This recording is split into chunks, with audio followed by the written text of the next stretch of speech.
राधे राधे, जय श्री कृष्णा।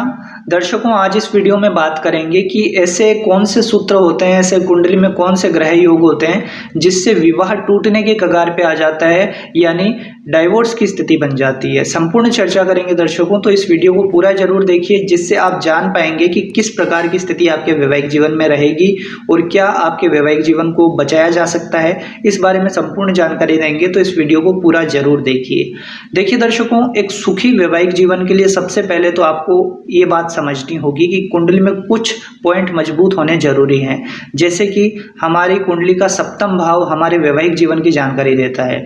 आपका सप्तम भाव जितना अच्छा होगा, शुभ ग्रहों के प्रभाव में होगा, उतना ही वैवाहिक जीवन आपका सुखी रहेगा, खुशहाल रहेगा। और वहीं सप्तम भाव पीड़ित हो गया तो ये चीजें खराब हो सकती है। इसके साथ ही साथ देखिए, कुंडली में कुछ ग्रहों का बली होना भी जरूरी है। जैसे पुरुषों की कुंडली में शुक्र का बली होना, लड़कियों की कुंडली में मंगल का बली होना, और इसके बाद हमारे जीवन को खुशहाल बनाने वाले ग्रह गुरु का मजबूत होना। इन तीन ग्रहों का शुभ प्रभाव में होना एक खुशहाल वैवाहिक जीवन के लिए जरूरी है।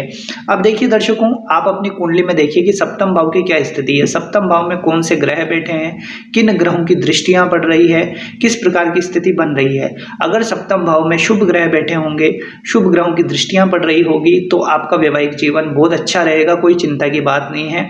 छोटे मोटे नोकझोंक हो भी जाए तो डाइवोर्स की स्थिति नहीं बनेगी।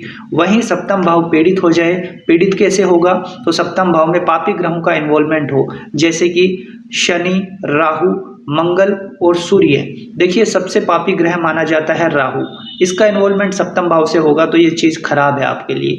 वहीं इसके बाद शनि, मंगल और सूर्य। अब ऐसा नहीं कि ये एक ग्रहों का ही प्रभाव हो। जैसे अकेला शनि आपके सप्तम भाव को पीड़ित करेगा तो ये डाइवोर्स नहीं करवा पाएगा, दूरियां ला देगा। कुछ ऐसे कारण बन सकते हैं जिससे शायद आप आसपास कम रहें, काम के सिलसिले में हो या कोई भी कारण हो। वहीं जैसे सप्तम भाव पर शनि का भी प्रभाव है, राहु का भी है और मंगल का भी है, तो ये चीज अच्छी नहीं है। इसमें जितने ज्यादा पापी ग्रहों का प्रभाव होगा उतना वैवाहिक जीवन में दिक्कत परेशानी आएगी। इसके साथ ही साथ अगर सप्तम भाव पाप कर्तरी दोष में आ जाए, जैसे सप्तम भाव के पीछे राहु बैठ जाए, आगे शनि बैठ जाए, यानी छठे में राहु और आठवें में शनि, जैसे पाप कर्तरी दोष में आ गया ना, बीच में कटने का काम करेगा, तो ये चीजें आपके वैवाहिक जीवन के लिए अच्छी नहीं है। साथ ही साथ अगर सप्तम भाव, सप्तमेश और साथ ही साथ द्वादशेश, इनका 6-8 का संबंध बन जाए, ये भी चीज अच्छी नहीं है। सेकंड हाउस हमारे कुटुंब का होता है। सेकंड हाउस शुभ प्रभाव में होना भी बहुत जरूरी है सुखी वैवाहिक जीवन के लिए, क्योंकि हमारा परिवार कैसा रहेगा, खुशहाली रहेगी या नहीं रहेगी, ये सेकंड हाउस से हम देखते हैं। तो दूसरा भाव और सप्तम भाव, ये अगर पापी ग्रहों के प्रभाव में आएगा तो ये वैवाहिक जीवन के लिए बिल्कुल अच्छा नहीं है। अब देखिए, कुछ सूत्र मैं बताता हूं आपके लिए कि ये अगर स्थितियां हो रही है आपकी कुंडली में तो आपको सचेत हो जाना चाहिए। देखिए, सबसे पहले तो जैसे मैंने कहा कि शुक्र, मंगल और गुरु का मजबूत होना जरूरी है। इसके बाद सप्तमेश की स्थिति शुभ होनी जरूरी है। अब देखिए, शुक्र मान लीजिए अगर राहु के नक्षत्रों में बैठ जाए या फिर पापी ग्रहों के नक्षत्र जैसे आद्रा, मूल, कृतिका या ज्येष्ठा नक्षत्र में शुक्र बैठ जाए तो ये अच्छा नहीं है।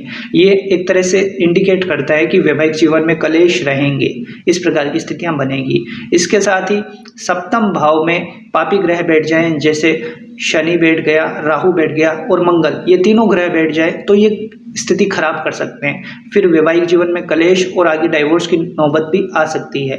इसके साथ ही साथ देखिए, एक सूत्र बहुत खतरनाक होता है। अगर आपकी कुंडली में सप्तमेश और द्वितीयेश का संबंध बन जाए, यानी सप्तम भाव के मालिक और सेकंड हाउस के मालिक, इन दोनों का संबंध कौन से भाव से बनेगा, तो देखिए द्वादश भाव से बनेगा, तो ये चीज अच्छी नहीं है। सप्तम भाव के मालिक का द्वितीय भाव के मालिक के साथ कनेक्शन हो जाए और ये दोनों या तो युति बनाकर द्वादश भाव में बैठ जाए या सेकंड हाउस में बैठ जाए, इस पर छठे भाव के मालिक की दृष्टि पड़ जाए या आठवें भाव के मालिक की दृष्टि पड़ जाए, तो फिर ये डाइवोर्स होना कंफर्म हो जाता है। इस बात को आपको समझना होगा।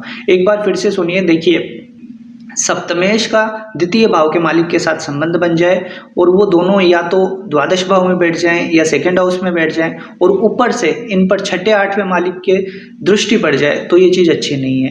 क्योंकि छठा भाव देखिए कोर्ट कचहरी को दिखाता है और हमारे एक तरह से लड़ाई झगड़ों को दिखाता है। जब इनकी दृष्टि सेकंड हाउस और सेवंथ हाउस के लॉर्ड पर पड़ेगी और वो भी अगर द्वादश भाव या सेकंड हाउस में बैठे होंगे तो ये विवाह विच्छेद होना कंफर्म कर देता है। ये चीज़ आपको कुंडली में देखनी होगी। इसके साथ ही साथ देखिए एक सूत्र और है, इसमें आपको समझना होगा कि आपकी कुंडली में अगर सप्तमेश और द्वितीय षडाष्टक दोष में आ जाए, 6-8 का संबंध बना ले, तो भी ये डाइवोर्स की स्थिति पर ला सकता है। इस भी बात को आप सुन सकते हैं और समझ सकते हैं। इसके साथ ही साथ देखिए एक चीज और है, अगर आपकी कुंडली में देखिए सूर्य राहु शनि और द्वादशेश, सूर्य राहु शनि और द्वादशेश चतुर्थ भाव में बैठ जाएं और इसके साथ ही साथ अगर आपके सेवंथ हाउस के लॉर्ड भी कमजोर हुए तो ये डाइवोर्स की स्थिति उत्पन्न करेगा। तो ये कुछ योग होते हैं जो डाइवोर्स को दिखाते हैं, स्थिति खराब कर सकते हैं। अब देखिए इसमें सबसे इम्पोर्टेंट यही है कि अगर आपके सप्तमेश या सेवंथ हाउस के लॉर्ड पर शुभ ग्रहों का प्रभाव रहा तो आपका डाइवोर्स नहीं होगा। चाहे आपके बीच में कितनी भी लड़ाई झगड़े हो, आप सहन कर लेंगे या फिर चीज़ों को बैलेंस कर लेंगे, डाइवोर्स आपका नहीं होगा। जैसे कि शुभ गुरु का प्रभाव रहा, शुभ चंद्रमा का प्रभाव रहा, तो आपकी कुंडली में चाहे कितने ही ग्रह स्थितियां पीड़ित हो, सप्तम भाव कितना भी पीड़ित हो, ये डाइवोर्स नहीं होने देगा। आप सहन कर लेंगे, कैसे भी गुजारा कर लेंगे, चाहे बच्चों के लिए, चाहे परिवार के लिए या समाज के लिए, पर आप डाइवोर्स नहीं लेंगे। ये स्थिति तब होगी जब शुभ ग्रहों का प्रभाव है, और वहीं अगर शुभ ग्रहों का प्रभाव नहीं है तो ये डाइवोर्स होना तय हो जाता है। तो इस प्रकार से आप समझ सकते हैं। अब देखिए मान लीजिए आपके वैवाहिक जीवन में बहुत कलेश हैं, तो उपाय क्या करेंगे आप? उपाय के तौर पर देखिए आपको इस प्रकार से समझना होगा कि आपके सप्तम भाव के मालिक कौन है। सबसे पहले तो उनको समझिए, उस ग्रह को बलि करना बहुत जरूरी है। उस ग्रह के उपाय आप करेंगे तो आपके वैवाहिक जीवन को सुधारा जा सकता है। साथ ही साथ आपको हमेशा गुरु को मजबूत करना चाहिए, क्योंकि गुरु हमारे सुखी वैवाहिक जीवन को दिखाते हैं। आपको गुरु को मजबूत करने के लिए एक तो देखिए गुरुवार का आप व्रत कर सकते हैं, साथ ही साथ विष्णु सहस्त्र नाम का पाठ आपको अवश्य करना चाहिए। इसके अलावा गुरुवार के दिन किसी भी मंदिर में जाएं, वहां पर सफाई करें, क्योंकि इससे गुरु मजबूत होगा और वहां पर जो भी पंडित जी होते हैं उनसे आशीर्वाद लीजिए। आपकी जो भी सामर्थ्य है दान दक्षिणा उन्हें जरूर दीजिए, इससे भी आपकी कुंडली में गुरु मजबूत होता है। शिवालय की सफाई करना या फिर किसी भी मंदिर की सफाई करना गुरु को मजबूत करता है। तो ये उपाय जरूर करिए, इससे आपके वैवाहिक जीवन को बचाया जा सकता है और आपके जीवन साथी के साथ संबंधों को सुधारा जा सकता है। जरूर ये आजमाइए उपाय, आपको लाभ होगा। आपके मन में कोई प्रश्न है तो आप हमसे कांटेक्ट कर सकते हैं। हमारे जो नंबर चल रहे हैं उस पर कांटेक्ट करके आप अपनी कुंडली दिखा सकते हैं। देखिए मामूली से शुल्क में आप अपने वैवाहिक जीवन के बारे में संपूर्ण जानकारी प्राप्त कर सकते हैं, क्योंकि देखिए अगर आप ज्योतिष जानते हैं तो जरूर आप ये वीडियो से ही समझ लेंगे कि आपकी वैवाहिक जीवन में क्या स्थिति है। पर अगर आपको ज्योतिष का नॉलेज नहीं है तो जरूर आप संपर्क करिए और आपके वैवाहिक जीवन या किसी भी पक्ष के बारे में आप अपनी कुंडली से जान सकते हैं। मिलते हैं दर्शकों आपसे अगले वीडियो में। मैं उम्मीद करता हूँ ये जानकारी आपको अच्छी लगी होगी।